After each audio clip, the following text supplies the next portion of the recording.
নমস্কার, তোমাদের সকলের প্রিয় পাঠশালায় আরো একটি নতুন ক্লাসে তোমাদের সকলকে জানাই স্বাগত। আজকে আমাদের সাথে আলোচনা করব রায় মার্টিন কোয়েশ্চেন ব্যাংকের দ্বিতীয় শ্রেণী তৃতীয় পর্যায়ক্রমিক মূল্যায়ন অর্থাৎ থার্ড ইউনিট টেস্টের তোমাদের সংযোগ স্থাপনের সক্ষমতার কিছু প্রশ্ন উত্তর, তৃতীয় নম্বর স্কুলের কিছু প্রশ্ন উত্তর।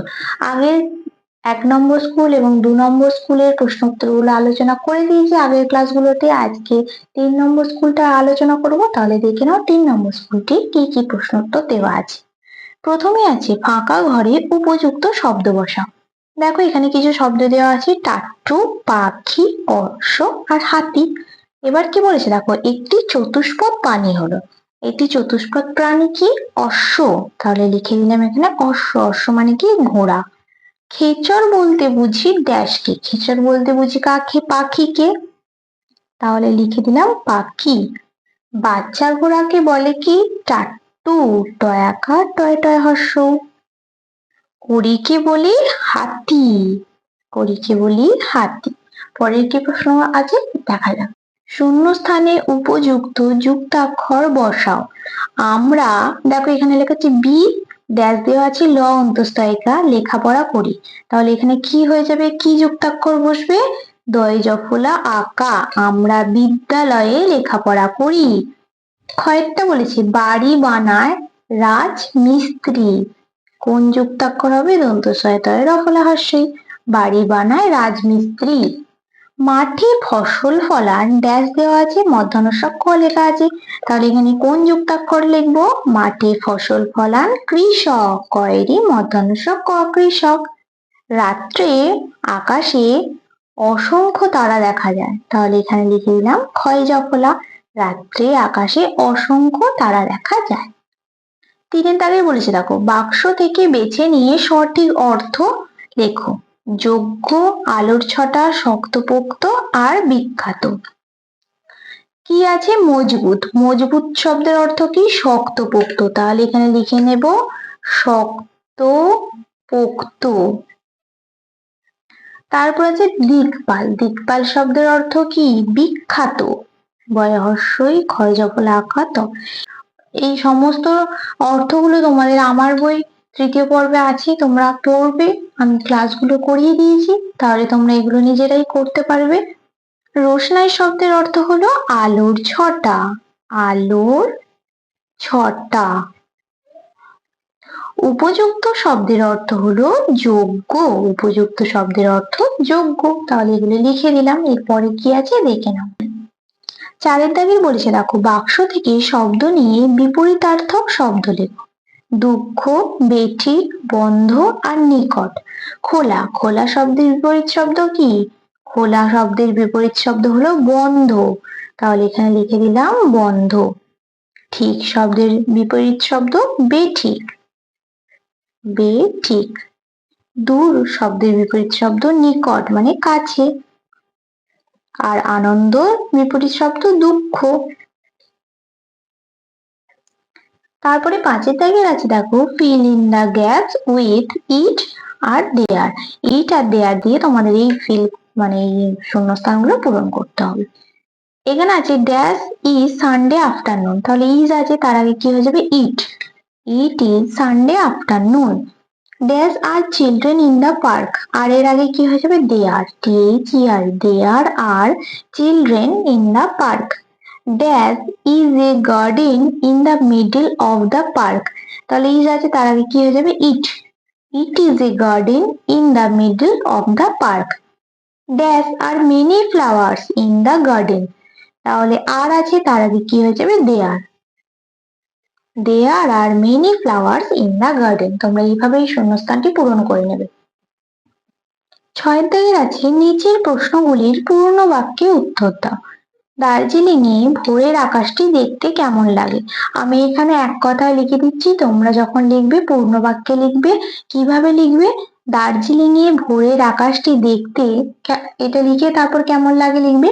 আর আমি এখানে শুধুমাত্র এক কথায় লিখে দিচ্ছি, কেমন লাগে দেখতে দার্জিলিং এর আকাশটি? মিছরির মিছরির কুঁদের কুঁদের মতো লাগে। মিছরির কুঁদের মতো লাগে। ক্ষয়ের দাগের বলেছে পক্ষীরাজের বাচ্চা ঘোড়া থাকলে খোকা কি করতো?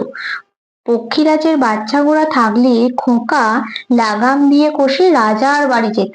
তাহলে আমি এখানে এক কথায় লিখে দিচ্ছি যে লাগাম দিয়ে কষে রাজার বাড়ি যেত। এটা তোমাদের সহজ পাঠ বইতে আছে। তারপরে ক্ষয়ের দাগের আছে কাঠুরিয়ারা শক্তিবাবু আর আকরামকে কি কি খেতে দিল? এটাও তোমাদের সহজ পাঠ বইতে আছে। কাঠুরিয়ারা শক্তিবাবু আর আকরামকে খেতে দিল কি? তালপাতার ঠোঙায় চিড়ে আর বনের মধু। তালপাতার ঠোঙায় চিড়ে আর বনের মধু।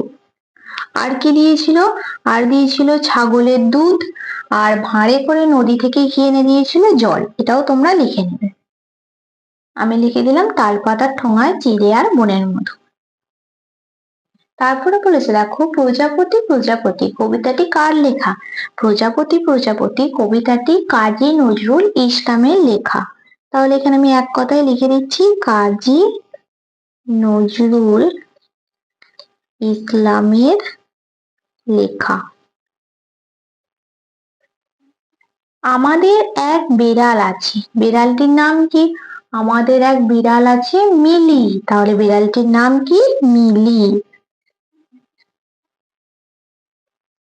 এটা তোমরা যখন লিখবে পূর্ণ বাক্যে লিখবে, আমি তোমাদের এক কথায় লিখে দিলাম।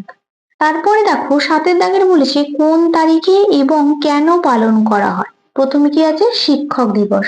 শিক্ষক দিবস কত তারিখে পালন করা হয়? 5ই সেপ্টেম্বর। তাহলে এখানে লিখে দিলাম 5ই সেপ্টেম্বর। কেন পালন করা হয়? কারণ ডক্টর সর্বপল্লী রাধাকৃষ্ণনের জন্মদিন উপলক্ষে। ডক্টর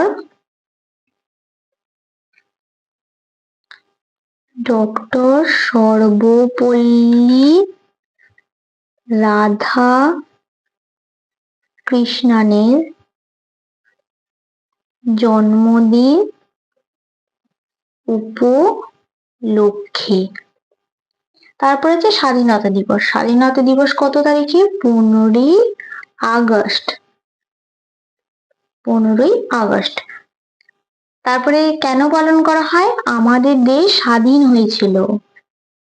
আমাদের দেশ স্বাধীন হয়েছিল 15ই আগস্ট।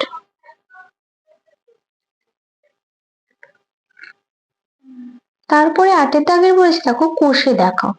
1 কাপ চায়ের দাম 4 টাকা 50 পয়সা। একটি বিস্কুটের দাম 1 টাকা 50 পয়সা। 1 কাপ চা ও একটি বিস্কুটের মোট দাম কত?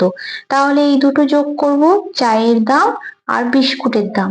কি বলেছে? চায়ের দাম 4 টাকা 50 পয়সা আর বিস্কুটের দাম বলেছে 1 টাকা 50 পয়সা। তাহলে দুটো যদি যোগ করা হয় কত হবে? দেখো পয়সা পয়সা লিখে দিলাম, 0 5 আর 5 10, 4 আর 1 5। তাহলে কি হলো? 5 টাকা 100 পয়সা। এবার 1 টাকা সমান কি হয়? 100 পয়সা। তাহলে এই 100 পয়সাটা এইদিকে যোগ হয়ে যাবে। তাহলে কি হবে? 5 যোগ 1 টাকা সমান 6 টাকা। তাহলে 1 কাপ চা ও একটি বিস্কুটের মোট দাম কত? 1 কাপ চা ও একটি বিস্কুটের মোট দাম 6 টাকা। তারপরে ক্ষয়ের দাগের অঙ্কটা বলেছে দেখো একটি আপেলের দাম 20 টাকা ও একটি পেয়ারার দাম 6 টাকা 50 পয়সা। একটি আপেলের দাম ও একটি পেয়ারার দামের মধ্যে পার্থক্য নির্ণয় করো। তাহলে এটা কি বলেছে? আপেলের দাম 20 টাকা আর পেয়ারার দাম 6 টাকা 50 পয়সা। তাহলে এটা কি করতে হবে? বিয়োগ করতে হবে। তাহলে বিয়োগটা তোমাদের করে দেখাচ্ছি। আপেলের দাম 20 টাকা, 20 টাকা পয়সা বলেনি, তাহলে লিখে দেবো 00 পয়সা। আর পেয়ারার দাম বলেছি 6 টাকা 50 পয়সা। তাহলে দুটো বিয়োগ করলে কি হবে? দেখো 0, 5 থেকে 10 ধরতে হবে, 5 গিটে হয়ে গেল, তারপরে কি হবে, হাত রইল 1, 6 কে 7, 7 থেকে 10, 3, হাত রইল 1, তাহলে কি হয়ে গেল 13 টাকা 50 পয়সা। একটি আপেলের দাম ও একটি পেয়ারার দামের মধ্যে পার্থক্য 13 টাকা 50 পয়সা। তোমরা এইভাবে এই অঙ্কটা করে নিও। তারপরে বলেছে দেখো 9 দাগে যুক্ত বর্ণ যুক্ত শব্দ দিয়ে অর্থ লেখো। পয়সা কি লিখবো, এটা মুদ্রা। ভার লিখবো দায়িত্ব, বা এটা হতে পারে আচ্ছন্নতা। তারপরে সব, সব লিখবো কি সমস্ত, আর বিছানা লিখবো শয্যা। তাহলে এইগুলো আমি লিখে দেখিয়ে দিলাম তোমাদের যুক্ত বর্ণ যুক্ত শব্দের অর্থ। তারপরে কি আছে দেখো, কি বলা হয় লেখো। ময়ূরের ডাক, ময়ূরের ডাকে কি বলা হয় কেকা। অসুখ সারান কে, ডাক্তার বা বৈদ্য, ডাক্তার বা বৈদ্য। তাহলে তোমরা এগুলো লিখে নেবে। এরপরে কি কি প্রশ্ন উত্তর আছে দেখে নাও। 12 দাগের আছে বিপরীত শব্দ লেখো। আনন্দ, আনন্দের বিপরীত শব্দ কি দুঃখ, আনন্দের বিপরীত শব্দ দুঃখ। দুর্নাম, দুর্নামের বিপরীত শব্দ সুনাম, দুর্নামের বিপরীত শব্দ সুনাম।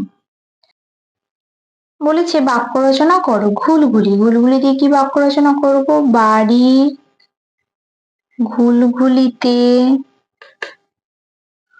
অনেক পাখি বাসা তৈরি করে।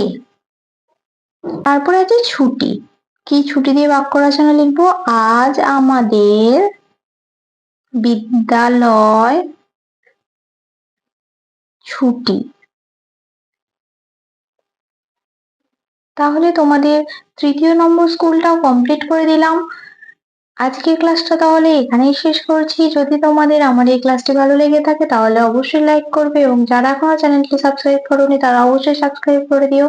প্রত্যেকে সুস্থ থাকবে, স্বাভাবিক থাকবে। প্রত্যেকে অনেক ধন্যবাদ।